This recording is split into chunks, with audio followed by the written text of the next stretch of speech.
Negro, African American, Noor, Nero, mahogany, ebony, Nubian, black. All of these words have the same meaning. Negro is a Spanish noun, descendant of the word Niger, meaning black. Somewhere in history, it was translated to the N-word by those who referred to us as economically, politically, or socially disenfranchised. Instead of the kings and queens, princes and princesses that we really are. We are descendants of the continent of Africa. Countries like Niger and Nigeria hold our rich heritage. Unfortunately, this misinterpretation of our heritage has been perpetuated among our own race. Rather than obliterate this disrespectful term, we have adopted it as a cultural phrase. You've heard it. What's up, my N-word? Or maybe you said it. Get out of my face, N-word. So why have we taken this word to use it in our everyday language to communicate to or about ourselves? Let me dispel the myth. As a people, we are neither economically, politically, nor socially disenfranchised. 56 years after the Emancipation Proclamation, there was an emergence of blacks who capitalized on their God-given talent.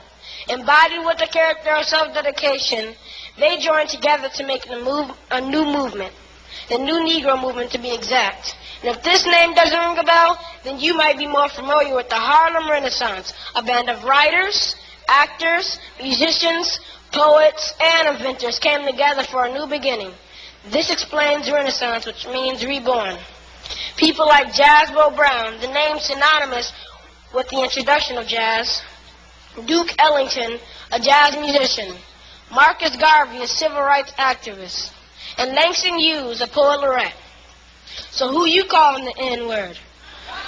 We have held such coveted offices in the history of this nation, and affirmative action had nothing to do with it. According to the definition, an N-word will never be a lawyer, a doctor, or a teacher. Yet many African Americans thrive in these industries. We have held such esteemed offices as chairman of the FCC like Michael Powell, Joint Chiefs of Staff like his father Colin Powell, Commander-in-Chief of the United States of America like President Barack Obama. Oprah Winfrey would never have the success she's experienced or the distinction of being the richest woman in America if she had allowed a termination from her job to economically disenfranchise her. Instead, her presence is required in the most elite social and political domains. So I'm sending a message to everyone who knowingly or ignorantly uses this word to describe our people. Whether you're a gangster rapper who uses it to communicate with your boys, or someone who looks down on those of us who haven't got a college education. Whatever the case, it's time to discontinue the use of this word. It is implausible that 40 years after the assassination of Dr. Martin Luther King Jr., that we still use this word that holds no worth in our lives or our future. So I'm petitioning you to join me in deleting this word from our vocabulary as a people, as a nation, and the world. I'd like to add a stanza to James Weldon Johnson's Lift Every Voice. Lift every voice and cry till the N-word has died. Let us cry out and proclaim our dignity.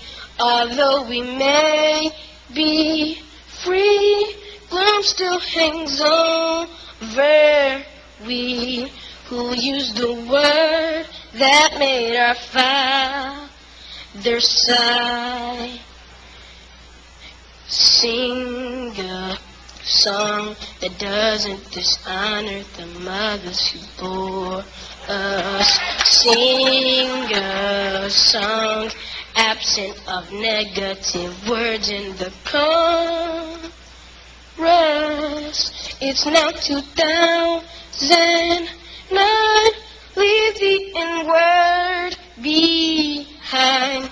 Choose words that speak purpose and not defeat. My name is Jonathan Emil McCoy, and I approve this message.